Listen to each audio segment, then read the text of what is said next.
जय हिंद दोस्तों, स्वागत है आप सभी का आरआरबी ग्रुप डी के साइंस के 54 मॉक टेस्ट में। तो कैसे हो आप सभी? उम्मीद है आप सब लोग स्वस्थ होंगे, मस्त होंगे, जबरदस्त तरीके से अपने एग्जाम की तैयारी कर रहे होंगे। जैसा कि आप सभी को पता है कि हम प्रत्येक मॉक टेस्ट में साइंस के मोस्ट इंपॉर्टेंट क्वेश्चन करते हैं और हमारा टारगेट रहता है 25 में से 25 मार्क्स लाने का।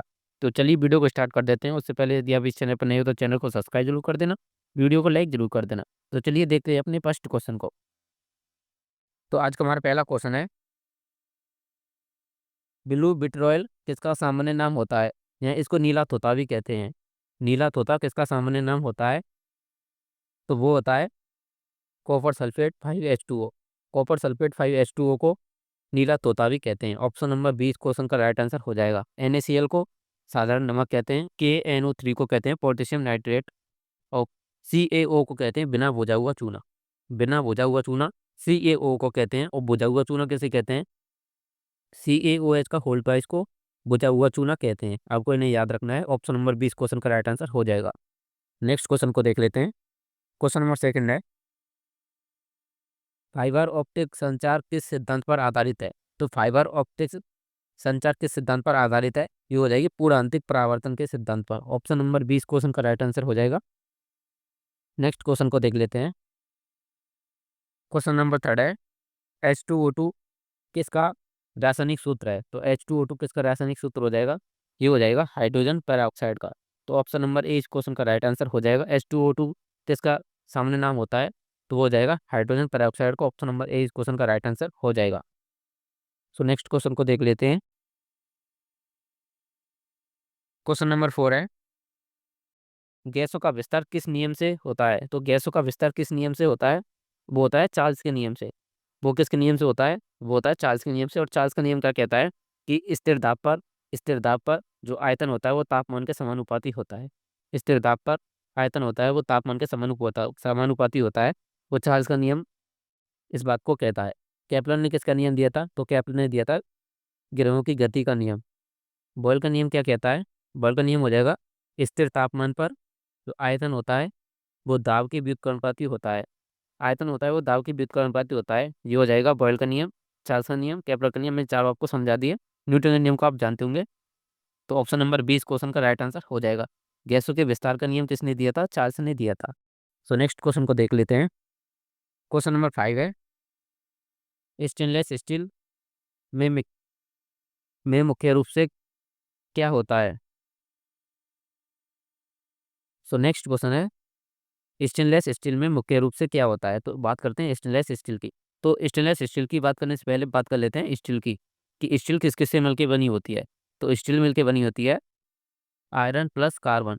आयरन प्लस कार्बन से मिलकर स्टील बनी होती है। आयरन प्लस कार्बन से मिलकर स्टील बनी होती है। अब बात करते हैं स्टेनलेस स्टील की। स्टेनलेस स्टील किस किस से मिलकर बनी होती है? तो ये हो जाएगी आयरन प्लस कार्बन। जो स्टील बनाने में यूज होता है वो स्टेनलेस स्टील बनाने में भी यूज होगा। Iron plus carbon plus chromium plus nickel. Iron carbon plus chromium plus nickel. तो इन चार धातुओं से मिलकर बनी होती है स्टेनलेस स्टील। आपको इन्हें याद रखना है। ऑप्शनों में निकेल नहीं दी हुई है ऑप्शन नंबर ए में, तो इसमें निकेल भी ऐड कर लेना। तो इसमें निकेल भी ऐड कर लेना। तो स्टेनलेस स्टील बनाने में किसका उपयोग करते हैं? वो करते हैं आयरन कार्बन क्रोमियम और निकेल, इन चार धातुओं का उपयोग करते हैं। तो ऑप्शन नंबर ए इस क्वेश्चन का राइट आंसर हो जाएगा। उम्मीद है आपको क्वेश्चन समझ में आ गया होगा। नेक्स्ट क्वेश्चन को देख लेते हैं। कॉपर प्लस जिंक की बात और कर लेते हैं। कॉपर प्लस जिंक से मिलकर कौन कौन सी मिश्र धातुएं बनी होती हैं? तो वो बनी होती है पीतल। पीतल किस किस से मिलकर बनी होती है? तो वो बनी होती है कॉपर प्लस जिंक। तो नेक्स्ट क्वेश्चन को देख लेते हैं अब। क्वेश्चन नंबर 6 है, पौधे में भोजन का निर्माण कहाँ होता है? तो पौधे में भोजन का निर्माण कहाँ होगा? वो हो जाएगा क्लोरोप्लास्ट में। वो कहाँ हो जाएगा? क्लोरोप्लास्ट में हो जाएगा। क्लोरोप्लास्ट में क्या होती है? क्लोरोप्लास्ट में होता है क्लोरोफिल। क्लोरोप्लास्ट में कौन होता है? क्लोरोफिल होता है। यहाँ पर प्रकाश संश्लेषण की क्रिया होती है और भोजन का निर्माण होता है ग्लूकोज के रूप में। तो वो हो जाएगा C6H12O6। C6H12O6 के रूप में इसका भोजन का निर्माण हो जाएगा। तो ऑप्शन नंबर सी इस क्वेश्चन का राइट आंसर हो जाएगा। नेक्स्ट क्वेश्चन को देख लेते हैं। क्वेश्चन नंबर 7 है, रेडियोधर्मिता की खोज किसने की थी? तो रेडियोधर्मिता की खोज किसने की थी? तो वो की थी हेनरी बेकुरेल के द्वारा। तो ऑप्शन नंबर 20 क्वेश्चन का राइट आंसर हो जाएगा। हेनरी बेकुरेल के द्वारा रेडियोधर्मिता की खोज की गई थी। अब बात करते हैं आइंस्टीन की। तो आइंस्टीन ने किसका नियम दिया था? आइंस्टीन ने दिया था सापेक्षता का सिद्धांत। ई बराबर एम सी स्क्वायर, ई बराबर एम सी स्क्वायर। ये फॉर्मूला किसने दिया था? ये आइंस्टीन ने दिया था। तो अब बात कर लेते हैं थॉमसन की, जे थॉमसन की। इन्होंने किसकी खोज की थी? तो इन्होंने इलेक्ट्रॉन की खोज की थी। इलेक्ट्रॉन की खोज किसने की थी? जे थॉमसन के द्वारा की गई थी। तो ऑप्शन नंबर 20 क्वेश्चन का राइट आंसर हो जाएगा। नेक्स्ट क्वेश्चन को देख लेते हैं। क्वेश्चन नंबर 8 है, मानव का रक्त समूह किसके कारण निर्धारित होता है? तो मानव का रक्त समूह किसके कारण निर्धारित होता है? वो हो जाएगा आरबीसी की सतह पर स्थित एंटीजन के द्वारा। तो ऑप्शन नंबर 20 क्वेश्चन का राइट आंसर हो जाएगा। नेक्स्ट क्वेश्चन को देख लेते हैं। क्वेश्चन नंबर 9 है, किस प्रक्रिया में ठोस सीधे गैस में बदल जाते हैं? तो ऐसी कौन सी प्रक्रिया है जिसमें ठोस सीधा गैस में परिवर्तित हो जाता है? तो वो उसे कहते हैं ऊर्ध्वपातन। ऊर्ध्वपातन में क्या होता है? ठोस सीधा गैस में परिवर्तित हो जाता है। आपको इस क्वेश्चन को याद रखना है, मोस्ट इंपॉर्टेंट क्वेश्चन है, एग्जाम में हर बार पूछा जाता है। वाष्पीकरण की बात करें तो इसमें क्या होता है? वाष्पीकरण में होता है द्रव गैस में बदल जाता है, द्रव गैस में बदल जाता है, उसे कहते हैं वाष्पीकरण। जमना किस में कहते हैं? जमना किस कहते हैं? तो ठोस, सॉरी, तरल, तरल जब ठोस में बदल जाता है, तरल जब ठोस में बदल जाता है तो उसे कहते हैं जमना। और संघनन किसे कहते हैं? तो जब गैस गैस या बाष्प गैस या बाष्प जब तरल में परिवर्तित हो जाती है, गैस या बाष्प जब तरल में परिवर्तित हो जाती है तो उसे कहते हैं संघनन। तो उम्मीद है आप क्वेश्चन को समझ गए होंगे। इन चारों से एक न एक क्वेश्चन आपके एग्जाम में बन सकता है और हर बार बनता है एक क्वेश्चन इन चारों ऑप्शनों से। तो उम्मीद है आपको क्वेश्चन समझ में आ गया होगा। यदि क्वेश्चन अच्छा लगा हो तो वीडियो को लाइक कर देना, चैनल को सब्सक्राइब जरूर कर देना। नेक्स्ट क्वेश्चन को देख लेते हैं। क्वेश्चन नंबर 10 है, अम्ल वर्षा किस गैस से होती है? तो अम्ल वर्षा किस गैस से होती है? तो वो होती है सल्फर डाइऑक्साइड और नाइट्रोजन ऑक्साइड। सल्फर डाइऑक्साइड और नाइट्रोजन ऑक्साइड के कारण अम्ल वर्षा होती है। ये पृथ्वी के वायुमंडल में जाकर जल के साथ अभिक्रिया करती हैं और सल्फर डाइऑक्साइड, सॉरी, सल्फ्यूरिक अम्ल और नाइट्रिक अम्ल बनाते हैं, जिसे अम्ल वर्षा कहते हैं। यदि यदि जल का पीएच मान यदि जल का पीएच मान 5.6 से कम हो जाता है, यदि जल का पीएच मान 5.6 से कम हो जाता है तो उसे अम्ल वर्षा कहते हैं। इस क्वेश्चन को भी याद रखना, एग्जाम में पूछा गया है ये क्वेश्चन। यदि जल का पीएच मान 5.6 से कम हो जाएगा तो उसे अम्ल वर्षा कहते हैं। सो नेक्स्ट क्वेश्चन को देख लेते हैं। क्वेश्चन नंबर 11 है, विद्युत मोटर किस सिद्धांत पर कार्य करती है? तो विद्युत मोटर किस सिद्धांत पर कार्य करती है? वो करती है चुंबकीय प्रेरण के सिद्धांत पर। विद्युत मोटर किस सिद्धांत पर कार्य करती है? चुंबकीय प्रेरण के सिद्धांत पर कार्य करती है। ऑप्शन नंबर ए इस क्वेश्चन का राइट आंसर हो जाएगा। नेक्स्ट क्वेश्चन को देख लेते हैं। क्वेश्चन नंबर 12 है, किस रंग की रोशनी का अपवर्तनांक सबसे अधिक होता है? तो किस रंग की रोशनी का सब अपवर्तनांक सबसे अधिक होता है?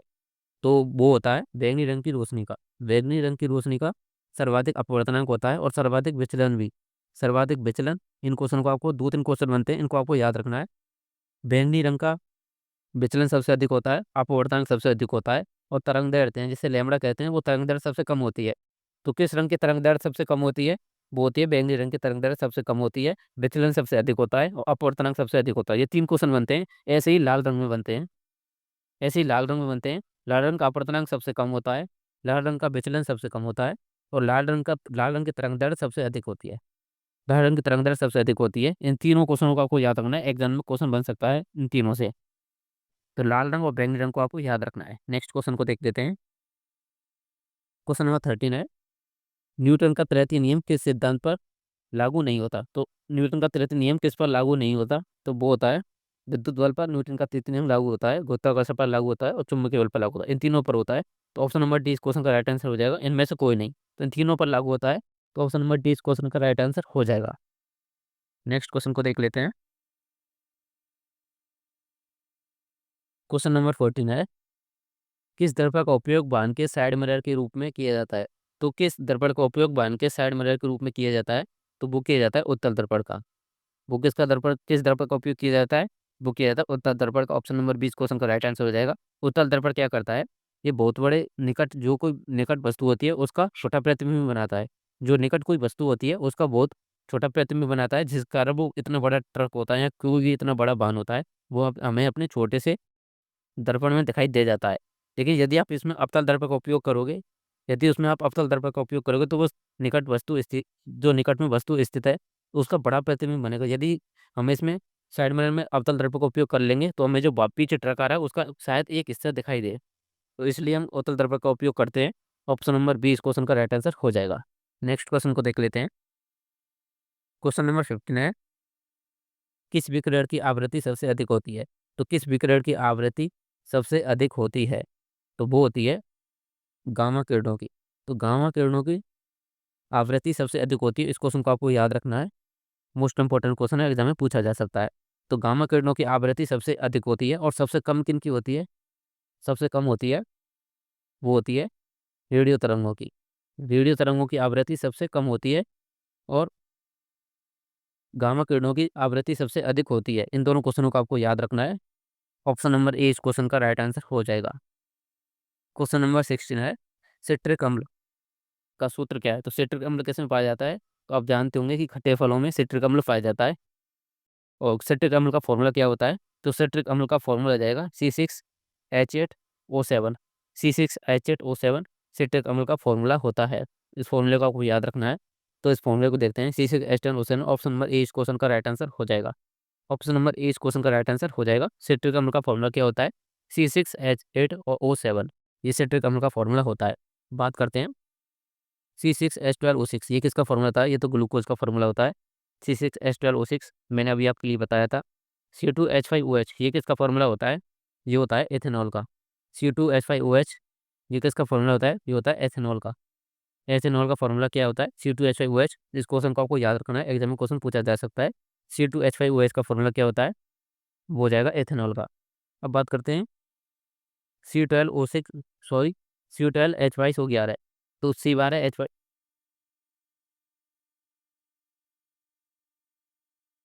तो अब बात करते हैं C12H22O11। तो इसकी बात करते हैं। तो इसको, ये किसका फॉर्मूला होता है? तो ये होता है शर्करा का। शर्करा का फॉर्मूला क्या होता है?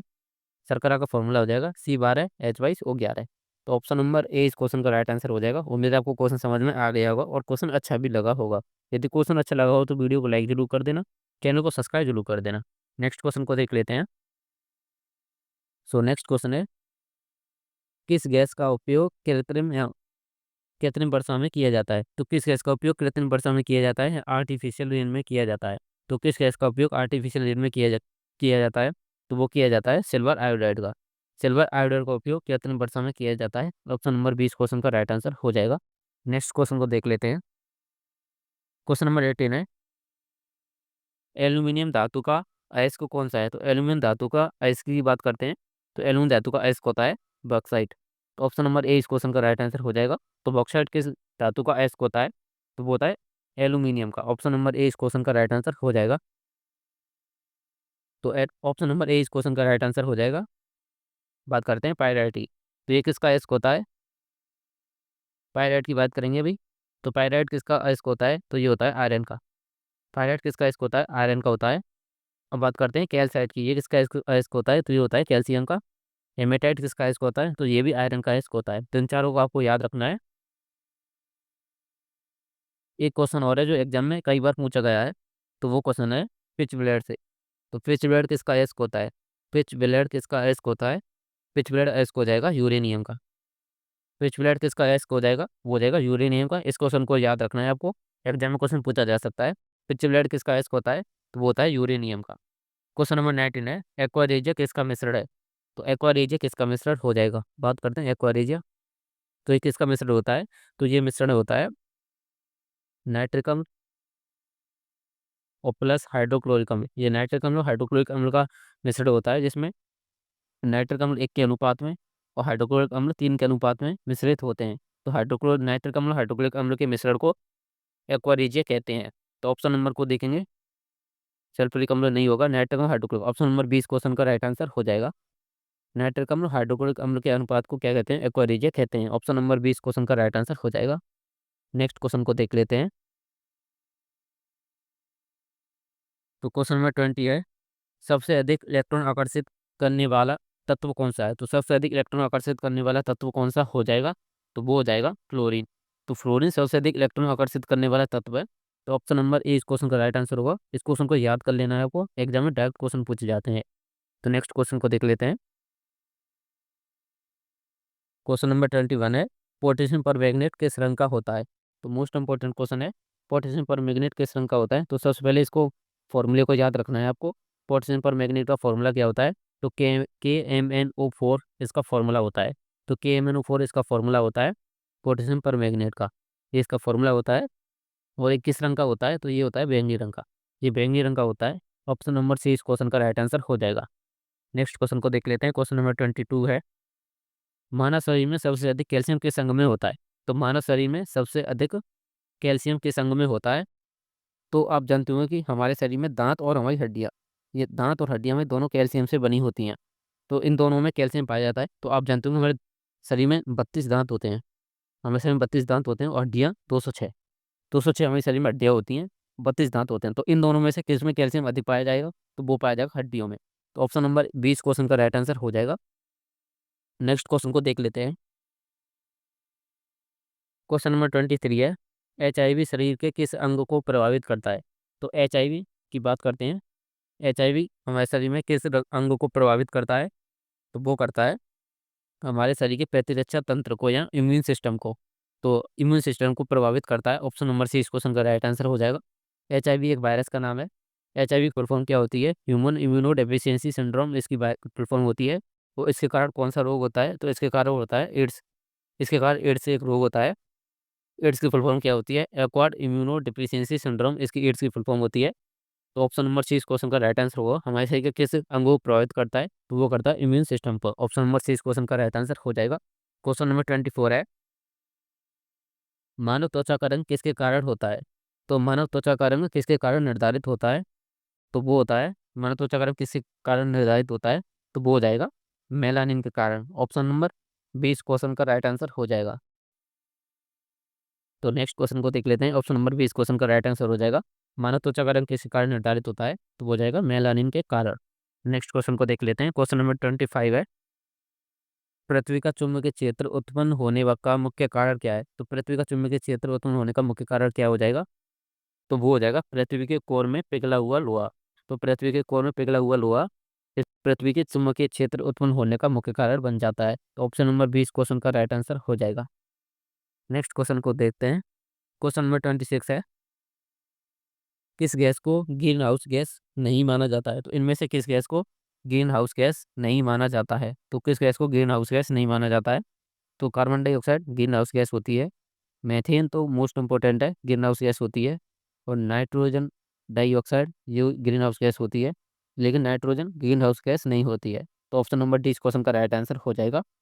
नेक्स्ट क्वेश्चन को देख लेते हैं। क्वेश्चन नंबर 27 है, MRI तकनीक किस सिद्धांत पर आधारित है। तो MRI तकनीक किस सिद्धांत पर आधारित है।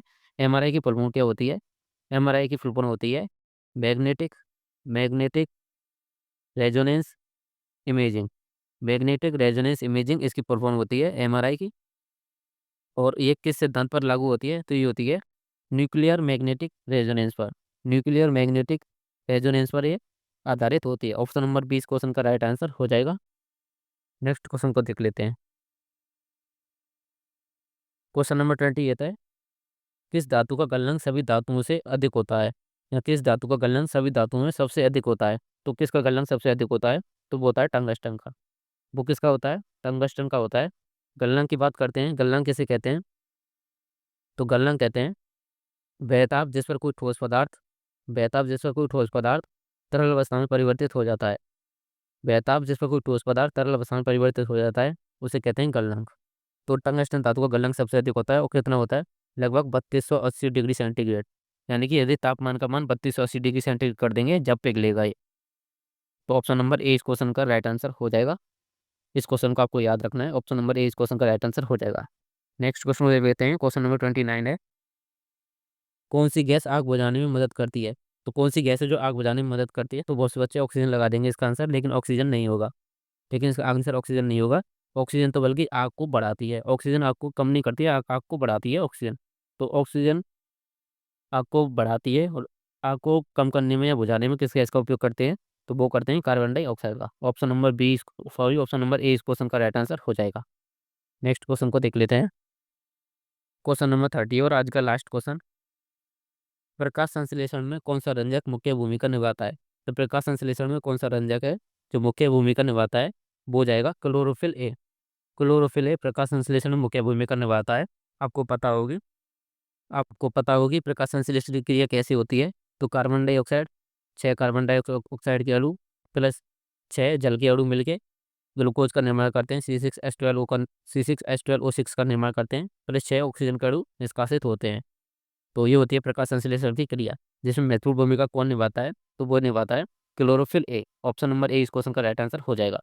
तो ये थे आज के 30 क्वेश्चन। उम्मीद है आपको 30 क्वेश्चन पसंद आए होंगे और क्वेश्चन अच्छे लगे होंगे। तो वीडियो को लाइक जरूर कर देना, चैनल को सब्सक्राइब जरूर कर देना। मिलता हूँ आपसे नेक्स्ट वीडियो में।